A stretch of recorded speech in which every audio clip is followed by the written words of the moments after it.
ada video Ustadz Adi Hidayat, maafkan aku saudaraku Nasrani, aku tidak bisa mengucapkan selamat Natal. Karena orang yang mengucapkan selamat Natal, maka dia sudah mengakui tiga.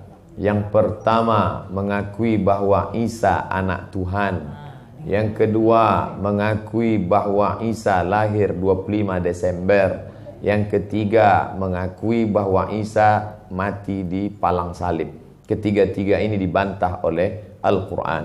Bahwa Isa anak Tuhan dibantah. Laqad kafaral ladzina qalu innallaha salisu salasah.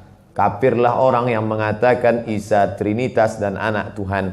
Tentang Nabi Isa lahir tanggal 25 Desember dibantah. Ketika Maryam memegang Isa, tidak ada makanan karena terlahir di tepian kota. Allah memerintahkan menggoncang pangkal batang pohon korma. Tusakit alaiki rutaban jania, gugur buah korma yang mengkal. Buah korma mengkal ada pada musim panas bulan Juli Agustus. Ketika Isa lahir, kambing-kambing sedang digembalakan di padang rumput. Sedangkan bulan 12 rumput tidak tumbuh karena tertutup salju. Maka 25 Desember bukan hari kelahiran Isa, tapi hari raya merayakan Dewa Mitra, Dewa Matahari, yang diambil oleh Kaisar Konstantin dari Konstantinopel. Lalu kemudian tentang Isa mati di palang salib dibantah Al-Quran. Wa ma qataluhu, mereka tidak membunuhnya. Wa ma salabuhu, mereka tidak menyalibnya. Walakin syubbihalahum, ada orang lain yang diserupakan wajahnya dengan Isa. Dialah Yudas Iskariot, murid Isa yang menjual imannya dengan beberapa keping uang emas. Saya punya kawan Kristen Masehi, tapi dalam masalah hubungan baik, masalah ngasih makanan, masalah beri pakaian, oke. Tapi kalau sudah terkait dengan akidah, wala ana abidu ma'abadtum wala antum abiduna ma'abud lakum dinukum waliyadin.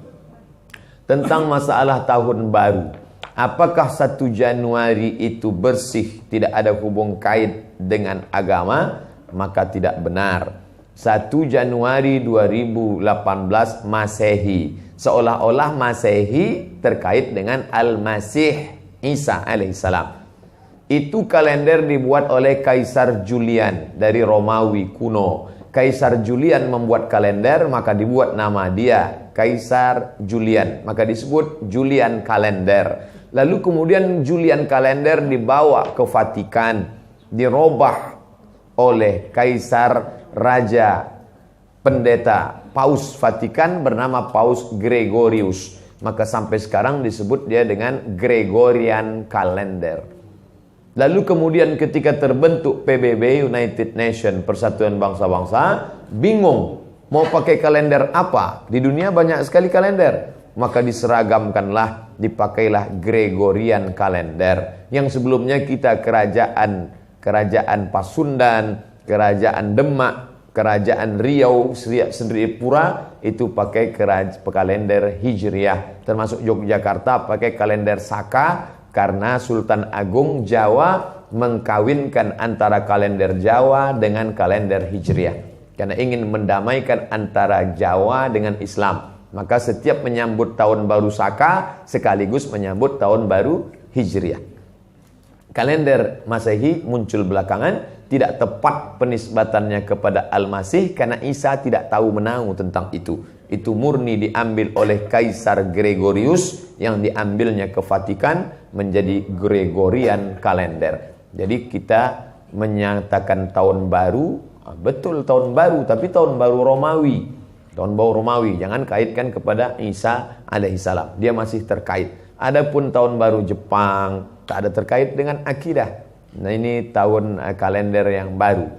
Tidak meyakini bahwa dengan kalender yang baru ini nasib berubah menjadi baru. Siapa yang asap malam itu paling banyak mengepul ke atas, maka rezekinya yang paling murah. Lalu membakar ayam sampai 2000 ekor. Nah, oleh sebab itu saya anjurkan anak-anak muda, remaja-remaja masjid, tanggal 31 malam tanggal 1 setiap masjid semuanya buat kajian, iktikaf, zikir, muhasabah supaya jangan keluyuran ke sana kemari. Hanya 2 saja. Anak-anak muda pergi ke masjid mulai jam 10, jam 11, jam 12, jam 1, jam 2 atau habis isya tidur. Saya nggak bisa tidur Pak Ustadz. Biasa malam kalau nggak bisa tidur, habis isya makan Antimo 2. Nguap tidur langsung. Itu saja. Wallahu a'lam.